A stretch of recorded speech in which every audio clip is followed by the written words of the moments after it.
ఈ రోజు ఆంధ్రప్రదేశ్ రాష్ట్రం ఢిల్లీకి 100 రూపాయల పన్ను ఇస్తే అందులో మనకు వెనక్కి వచ్చేది 46 రూపాయలు మాత్రమే. తెలంగాణ రాష్ట్రం 100 రూపాయలు ఇస్తే వెనక్కి వచ్చేది 50 రూపాయలు. మరి ఉత్తరప్రదేశ్ కేంద్రానికి 100 ఇస్తే వెనక్కి ఎంత వస్తుందో తెలుసా?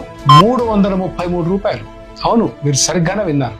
100 ఇచ్చి 333 రూపాయలు పొందుతుంది యూపీ. మధ్యప్రదేశ్ 279 రూపాయలు పొందుతుంది. ఇక బీహార్ రెడీనా? నమ్మగలరా? 922 రూపాయలు.